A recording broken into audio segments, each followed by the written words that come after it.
para ir a través de este pasaje. Les digo, vamos a estar en Marcos, versículo 11. Marcos 11, para que lo vayan buscando mientras que también vamos a orar. Padre, gracias le damos en el nombre de Cristo Jesús por esta mañana. Gracias, Señor, por este tiempo que podemos reunir, Señor, y tener registrado en la historia, Señor, en su palabra, este acontecimiento tan importante para nosotros, su iglesia, de la entrada triunfal, donde vemos, Señor, a un rey que mostró tanta humildad y que hizo una entrada, Señor, dando apertura a iniciar un reino, pero un reino que no fue entendido y muchas veces hoy tampoco es entendido todavía. Pedimos, por lo tanto, Padre, que usted abra nuestro entendimiento, que abra nuestro corazón, que disponga, Señor, nuestro corazón a escuchar su palabra, y queremos ser guiados y enseñados por ella. Obre con libertad, Espíritu Santo, en el corazón de cada uno, Señor, y glorifique su nombre en la lectura de hoy. Padre, gracias le damos en el nombre de Cristo Jesús. Amén. Tomen sus lugares y como les dije, vamos a estar aquí en Lucas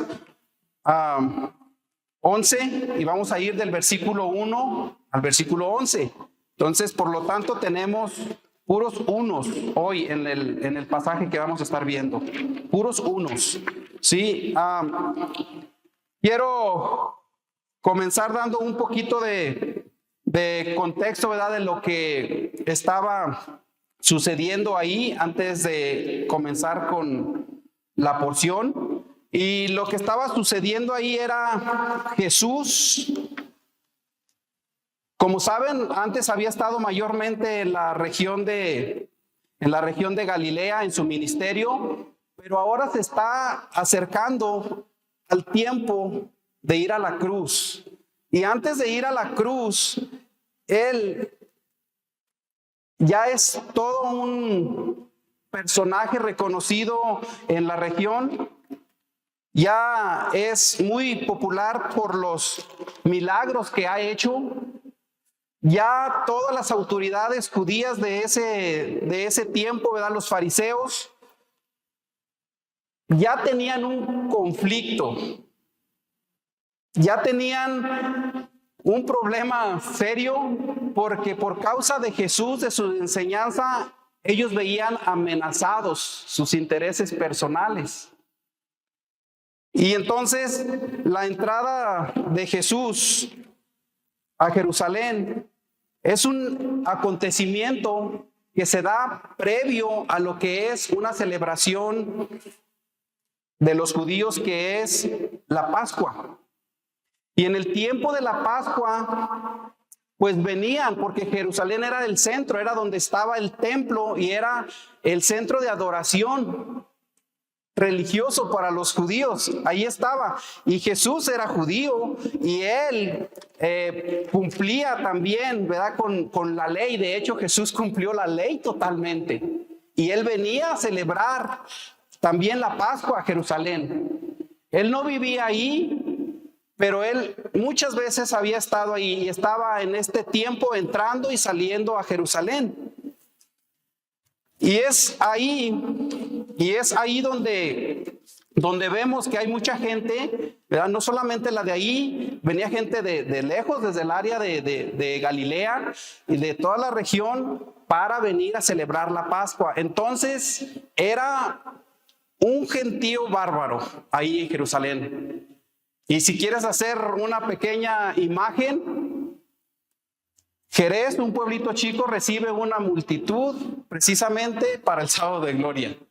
Y hay gente de muchos lados, pues Jerusalén estaba así de gente en ese momento. Sí, ahora vemos en este pasaje, es un pasaje muy importante, y la importancia de él se registra en los 4 evangelios sinópticos, como se conocen: Mateo, Marcos, Lucas y Juan. Antes de este acontecimiento, solamente la alimentación de los 5,000 es registrada en los 4.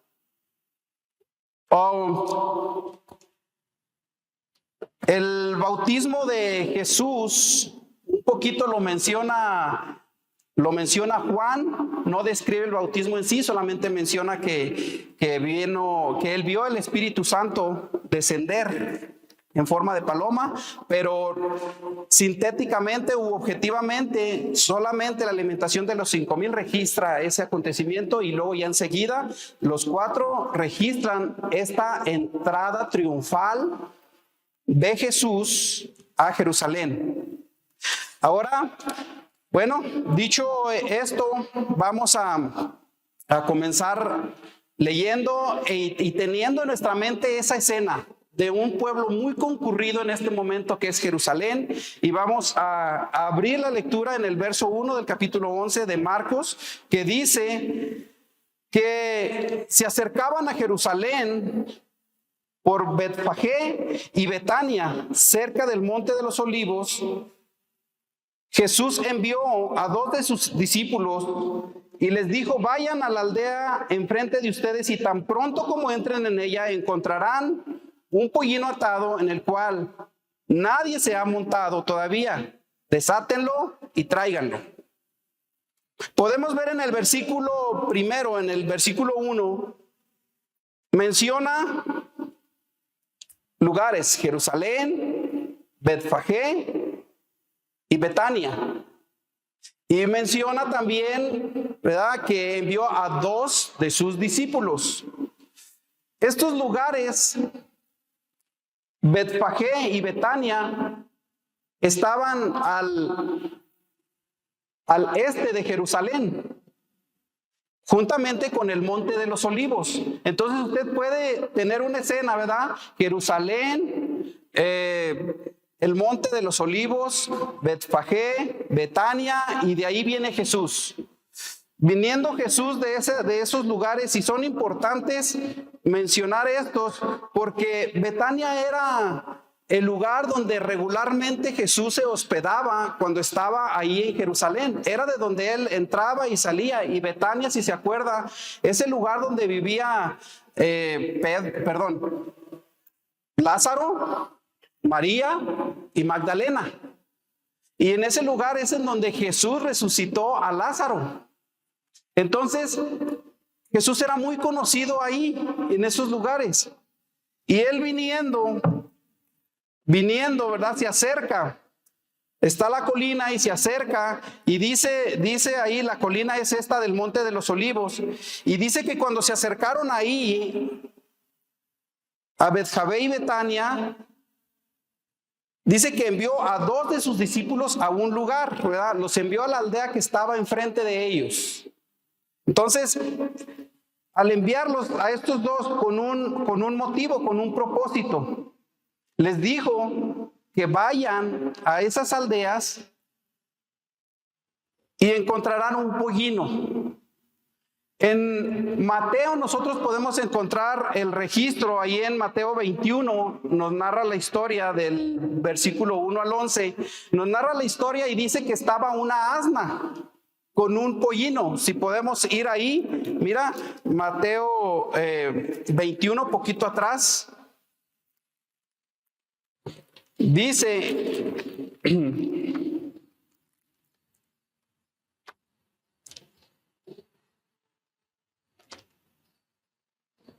Dice del versículo 2, diciéndoles: vayan a la aldea que está enfrente de ustedes y enseguida encontrarán un asna atada y un pollino con ella.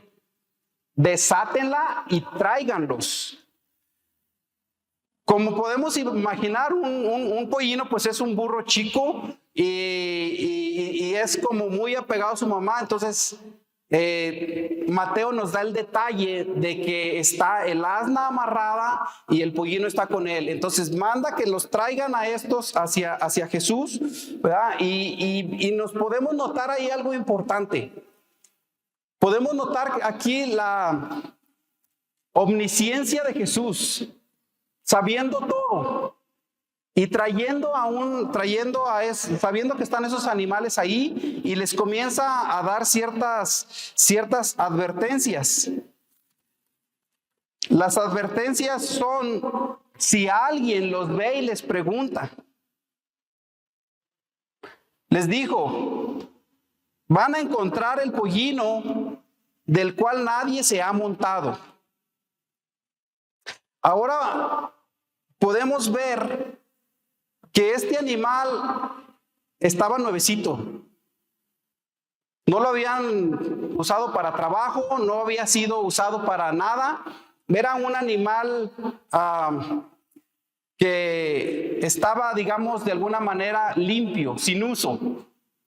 Y esto representa, ¿verdad? En la ley en Deuteronomio, Dios le enseña al pueblo de Israel, ¿verdad? Y le dice respecto de animales que son apartados para un uso específico, para un uso sagrado, podemos decir. Así era, por ejemplo, cuando apartaban alguna vaca, ¿verdad? Para algún propósito de ofrenda. Así era cuando, por ejemplo, cuando apartaban un cordero también. Y en este caso, Jesús está siguiendo esa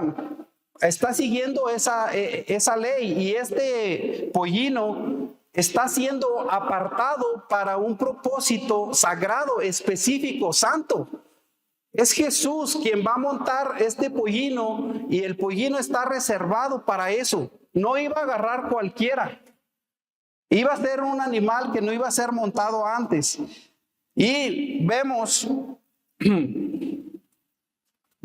aquí entonces que Jesús manda traer el pollino hacia él,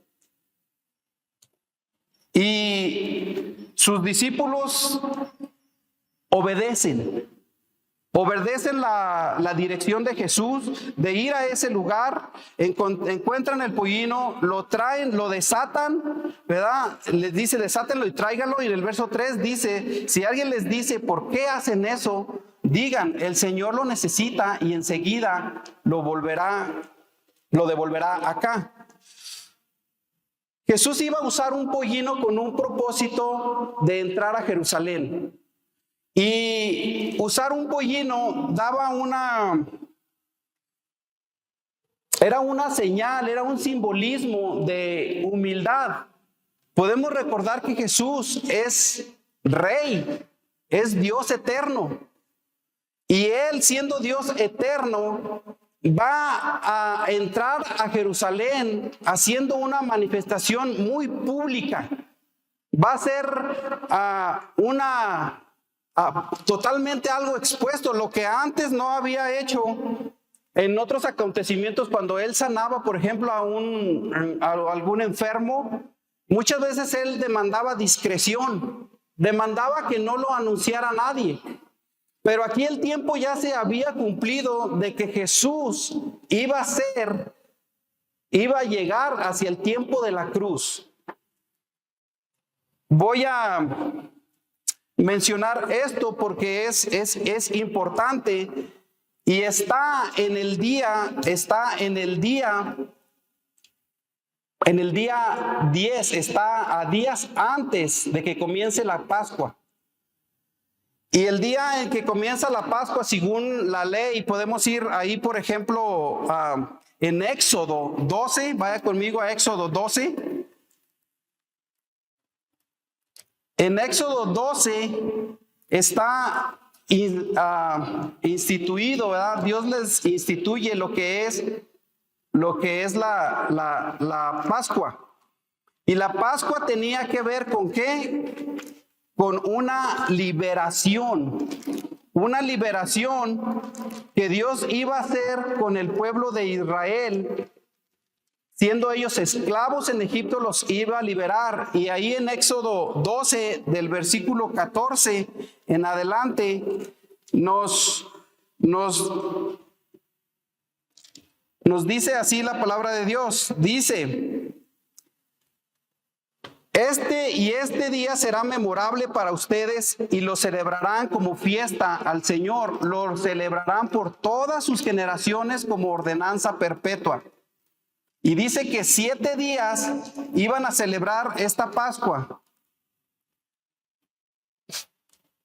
7 días comerán panes sin levadura. Además, el primer día quitarán toda levadura de sus casas, porque cualquiera que coma algo leudado desde el primer día hasta el día séptimo, y esa persona será cortada de Israel. Y en el primer día tendrán una santa convocación y otra santa convocación en el séptimo día. Ningún trabajo se harán en ellos excepto lo que cada uno deba comer. Solo esto podrán hacer. Guardarán también la fiesta de los panes sin levadura, porque en este mismo día saqué yo a sus ejércitos de la tierra de Egipto. Por tanto, guardarán este día por todas sus generaciones como una ordenanza perpetua. Esto era en el mes primero. Comerán los panes sin levaduras desde el día 14 del mes por la tarde hasta el día 21 del mes por la tarde. Por 7 días no habrá levadura en sus casas, porque cualquiera que coma algo leudado esa persona será cortada de la congregación de Israel, ya sea extranjero o nativo del país. No comerá nada de leudado en todo lugar donde habiten, comerán panes sin levadura. El cordero que debían de comer estos israelitas debería de ser un cordero sin mancha. Y ese cordero lo apartaban desde el día 10. Del día 10 de ese mes primero, el 10 primero era el mes de Nisan, y el día 10 apartaban un cordero. Ese cordero lo tenían y el día 14 por la tarde era sacrificado. Y el pueblo había recibido instrucción de que ese cordero sacrificado el 14 por la tarde lo iban a comer rápido, y esa noche, ¿verdad?, era la noche que el pueblo iba a ser liberado. Entonces el cordero es un simbolismo, pero aquí Jesús está entrando una semana antes de la Pascua a mostrarse como ese cordero. Y va a estar Él cumpliendo un sacrificio y haciendo un nuevo pacto, no solamente para el judío, no solamente para el israelita, pero es un sacrificio universal que alcanza para perdonar el pecado del creyente de cualquier nación, en donde tú y yo estamos. Ese Jesús es ese cordero perfecto, preparándose, viniendo en ese 10º día, haciendo anuncio de que Él es ese cordero de la Pascua, preparándose para derramar su sangre, para comprar por su sangre y para redimir por su sangre, para libertar por su sangre al pecador. El cordero que era sacrificado, ¿verdad?, para los israelitas en esa liberación, ellos hacían unas señales. Y las señales o las instrucciones que eran recibidas era que lo iban a sacrificar, lo iban a comer, no iban a desperdiciar nada, y con su sangre iban a marcar los postes de sus puertas y el dintel de su puerta como una marca. ¿Para qué? Para que cuando viniera esta última plaga de la muerte de los primogénitos, el ángel del Señor veía esa señal en la marca y no entraba, ¿verdad? Entonces Jesús, en una ocasión, ¿verdad?, Jesús dijo, yo soy la puerta. En Juan 10:9, puedes ir ahí a Juan 10:9, y Jesús dice ahí, yo soy la puerta. La puerta, y hablando Jesús en este pasaje sobre el buen pastor, en Juan 10:9 dice: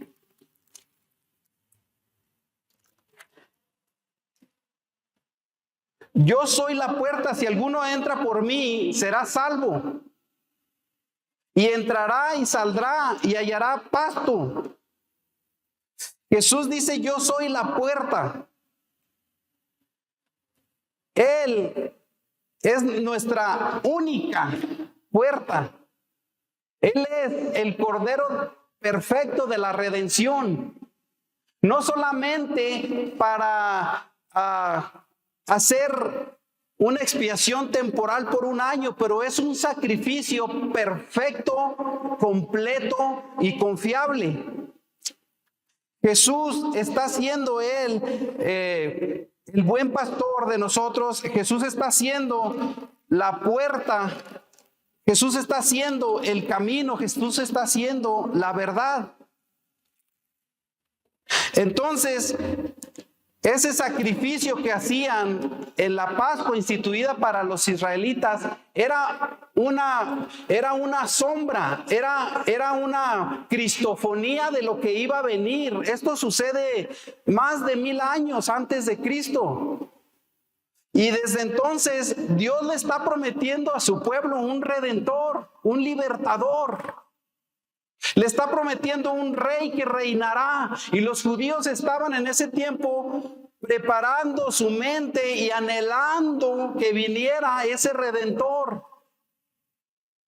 Y viendo lo que Jesús estaba haciendo en ese tiempo y en esa región, ellos tenían la esperanza de ese rey, de ese Mesías, liberándolos.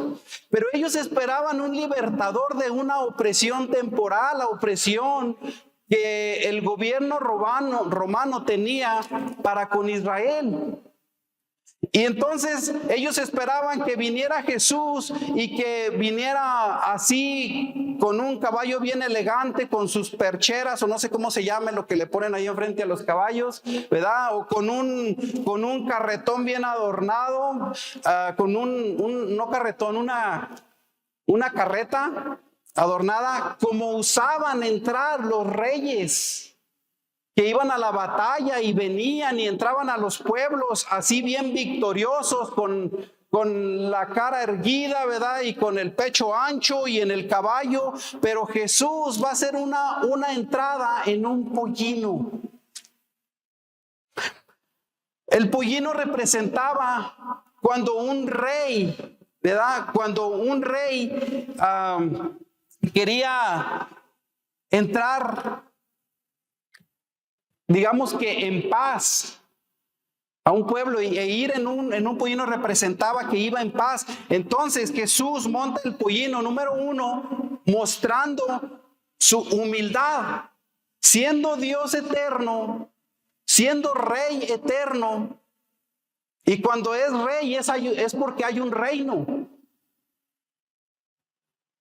Él vino y mostró, como muchas antes ocasiones, Él había mostrado lecciones del reino a través de parábolas, y en las parábolas enseñaba cómo es el reino de Dios, y el reino de Dios no era como la gente pensaba. La gente preguntaba, ¿y quién es mayor? ¿Y quién quiere ser mayor en el reino de los cielos? Y Él dijo, el que quiere ser mayor en el reino de los cielos, que sea el siervo de todos los demás.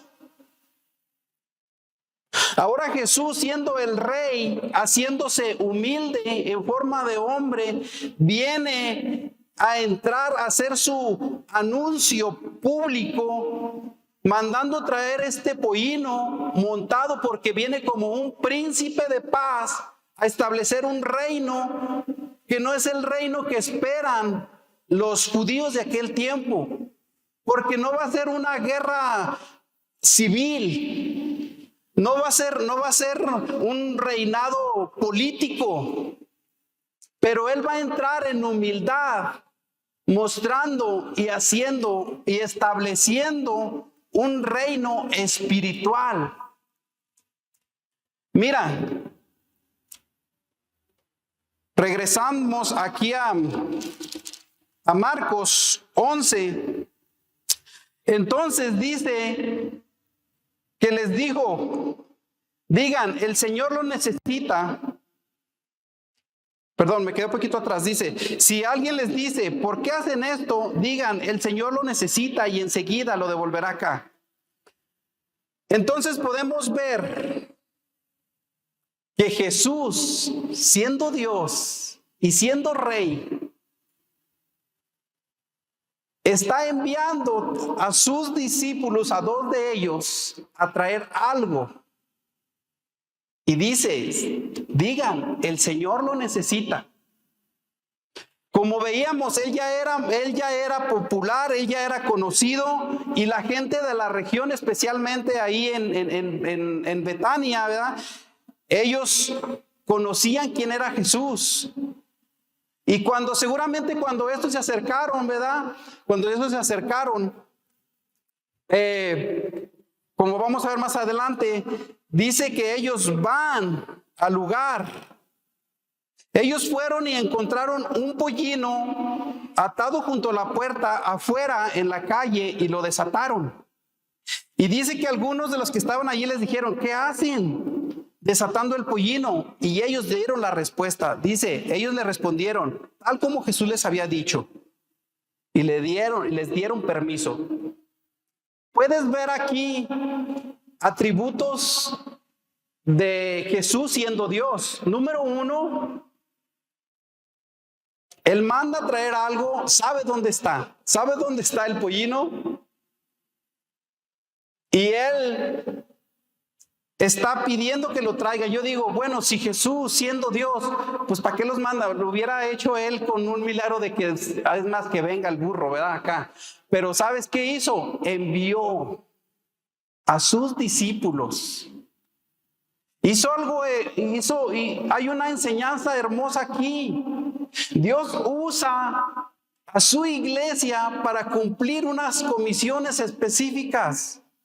Siendo Dios, pudiendo hacer todo, no porque necesariamente necesita que tú o yo hagamos algo por Él, pero es su voluntad darnos el honor de servir para su reino.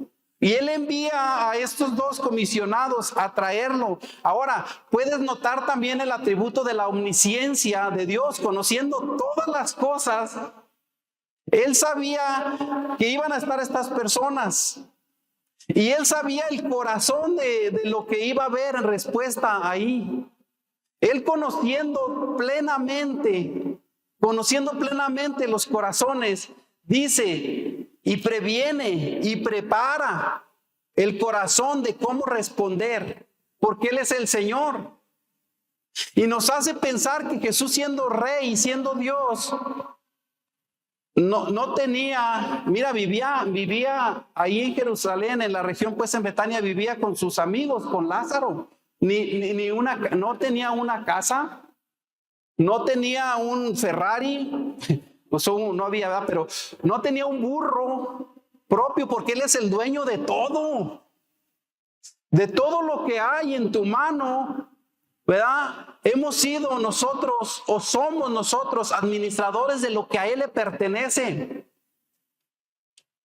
Él no acumuló tesoros terrenales y temporales, pero ¿sabes qué? Él es dueño de todo.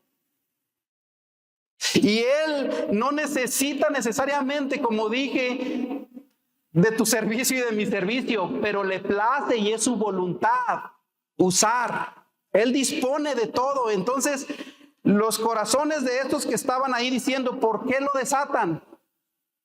Jesús en su omnisciencia sabe cómo van a responder.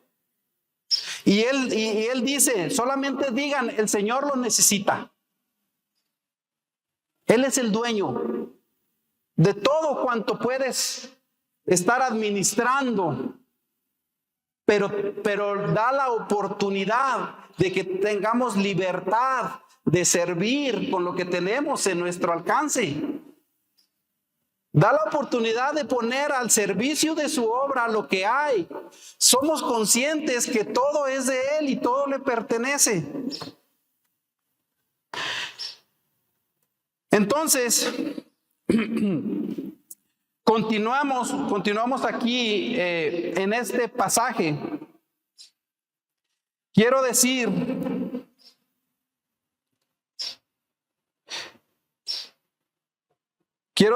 aquí que Jesús pues conocía todo eso, y en el verso 7 dice que entonces ellos trajeron el pollino a Jesús y echaron encima sus mantos y Él se sentó sobre él.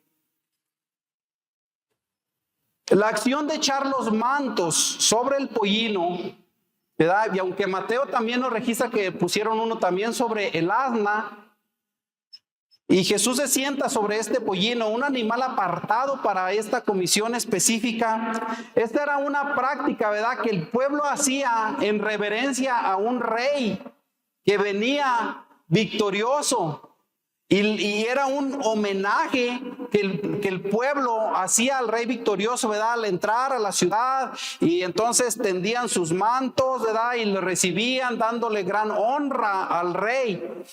Esta gente está recibiendo a Jesús como recibieran a un rey victorioso, como recibieran a un rey entrando después de la batalla, de la victoria en una guerra.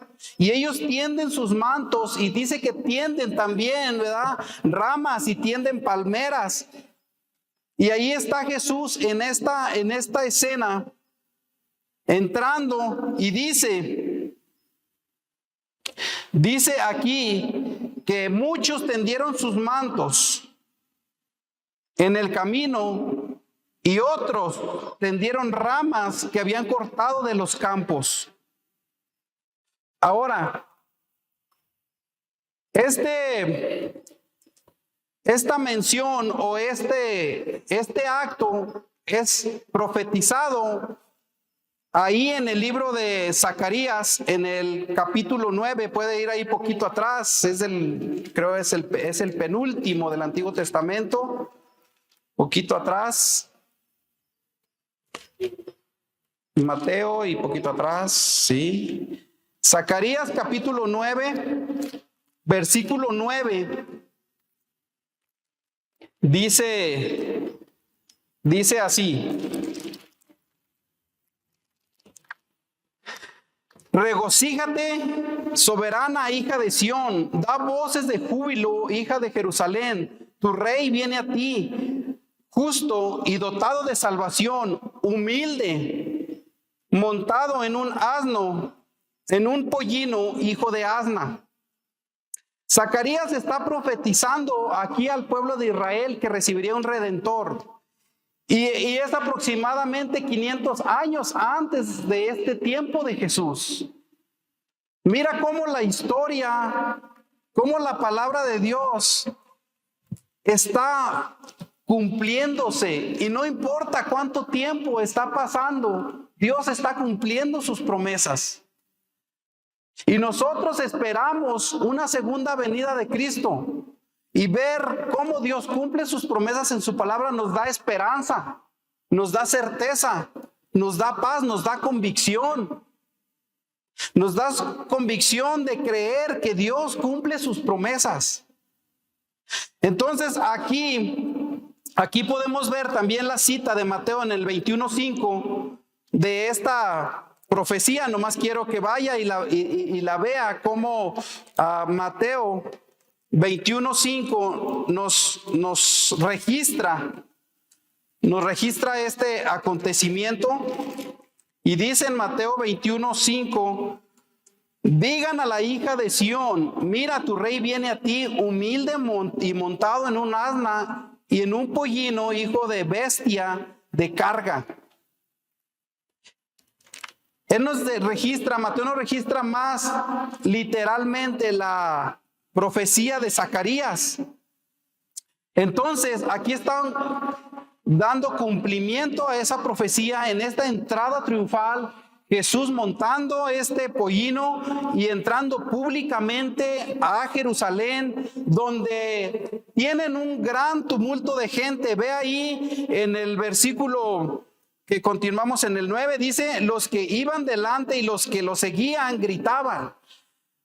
Los que iban delante era porque al escuchar que Jesús venía acá de Betania, en esa aldea ya gente lo venía siguiendo, pero al escuchar esto, gente de Jerusalén venía a su encuentro. Entonces ellos, ¿cómo se dice? Esas multitudes de gente se encuentran, esas peregrinaciones de gente se encuentran y hacen aún más estrepitoso esta entrada triunfal de Jesús, y Jesús no está aquí ocultándose, está siendo totalmente público y totalmente abierto, cumpliendo una profecía en este tiempo, en este pollino, y ahí tienes un montón de gente en Jerusalén, y hay gente que podemos clasificarlas por lo menos en tres públicos, ¿no? Los que están siguiendo a Jesús, los que han reconocido, los que le han reconocido como el Mesías, pero también tienes la gente de toda esa cantidad ahí en Jerusalén uniéndose a un alboroto, así como metichando, ¿verdad? Así como que siguiendo el ambiente que hay ahí. Pero también recuerda que ahí están los fariseos, que están totalmente interesados en terminar con Jesús, pero inconscientes de que están cumpliendo todos esos acontecimientos, profecías del Mesías prometido. Entonces ahí están todas esas multitudes, y dice que los que los seguían adelante y los que venían atrás, y dice que todos juntos gritaban: Hosana, bendito el que viene en el nombre del Señor.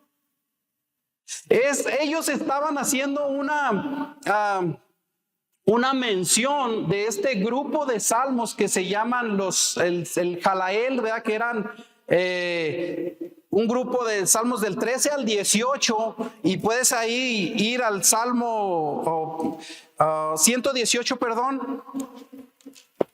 118, en el Salmo 118, este es el grupo de salmos. Estos salmos eran cantados o recitados en las celebraciones judías, y aquí estaban ellos preparándose para el tiempo de la Pascua, y ellos están, este grupo de gente, están recitando ahí el Salmo 118, que dice, Salmo 118,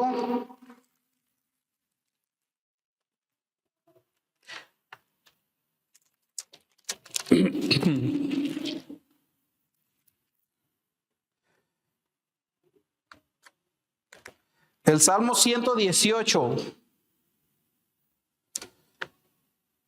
y este es el último de los salmos del Jalael, ¿verdad? Que eran los que ellos cantaban. Dicen: den gracias al Señor porque Él es bueno, porque para siempre es su misericordia. Digan ahora, Israel, para siempre es su misericordia. Y podemos seguir leyendo, ¿verdad? Y aquí vamos a encontrar en el verso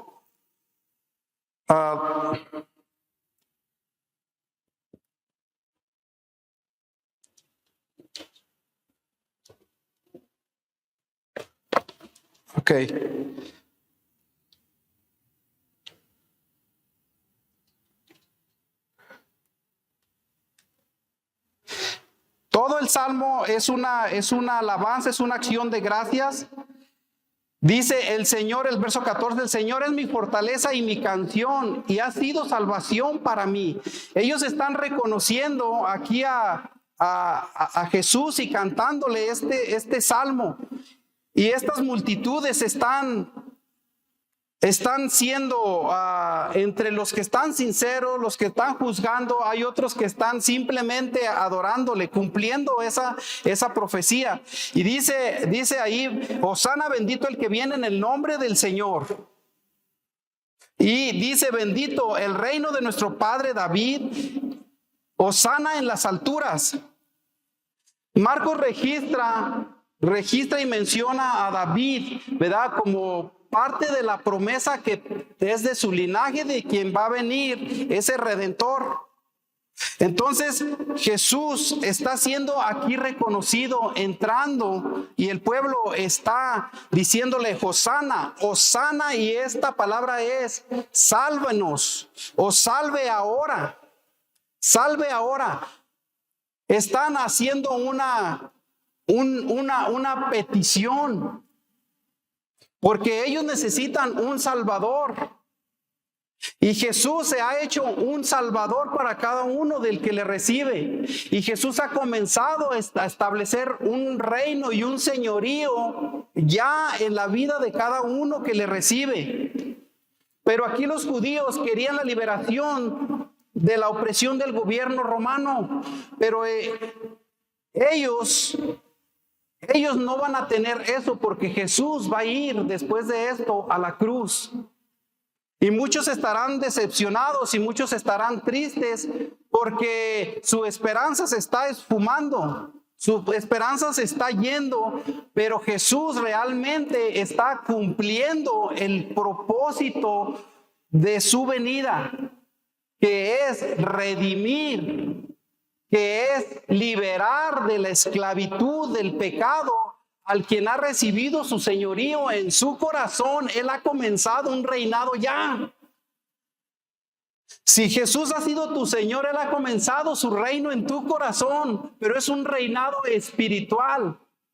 Un día en su segunda venida, Él establecerá su reino físico, su reino milenial en la tierra, pero también su reino eterno en el cielo. Ahora, ellos, al ver que Jesús es aquí reconocido, esta misma cantidad de gente, ¿verdad? Cuando Él venga, ¿verdad?, a celebrar la Pascua y celebra la Pascua, después vienen y lo aprenden y lo llevan a la cruz. Estas personas no pueden o no recibieron el Mesías que esperaban, porque la muerte de cruz representó un fracaso para el Redentor, para su candidato. Mas sin embargo, la cruz es el acto victorioso. La cruz es el acto sublime, el acto que da la victoria segura para nosotros. Jesús en la cruz fue como ese cordero perfecto, apartado, santificado para ese sacrificio que se iba a hacer una sola vez, una única vez, completo y suficiente. En la cruz Él dijo: consumado es. La obra está completa. Tu fe y mi fe están seguras, fundamentadas en el sacrificio, en su muerte y en su resurrección. Fue un acontecimiento real.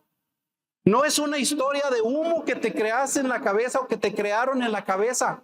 Jesús físicamente, Rey de Reyes, se hizo humilde. Jesús se hizo hombre a semejanza de hombre, vino a mostrar y a enseñarnos humildad, y vino a mostrarnos que el reino de los cielos no es el reino que el mundo espera. Por eso cuando compartes de la fe de Cristo Jesús, choca tanto con la mente de quien lo recibe. ¿Por qué? Porque tienen otras expectativas. Quieren ajustar un Cristo, un Dios, a la necesidad que ellos esperan, así como estos judíos esperaban un libertador, así como estos esperaban un soldado, ¿verdad? Un general. Esperaban ajustar a ese Cristo a sus expectativas, pero Jesús es más que lo que tú puedes esperar y expectar de Él. Jesús te da una victoria segura, más allá, una vida más plena de lo que tú le puedes pedir. Te da una plenitud de vida más de lo que tú puedas anhelar, y bendiciones espirituales más de las que yo le puedo pedir. ¿Cuántas veces podemos tener nosotros un corazón y una mente y unas peticiones pidiéndole a este Mesías, a este Cristo, que cumpla mis expectativas? Quiero ser impresionado, quiero ser transformado, quiero su reinado, quiero quiero su autoridad sobre mi vida, quiero su gobierno. transformando mi corazón y mostrándome esas bendiciones espirituales que son eternas, que no son temporales, que no se corrompen con el hollín y con la polilla. Entonces, continuamos viendo aquí que todas estas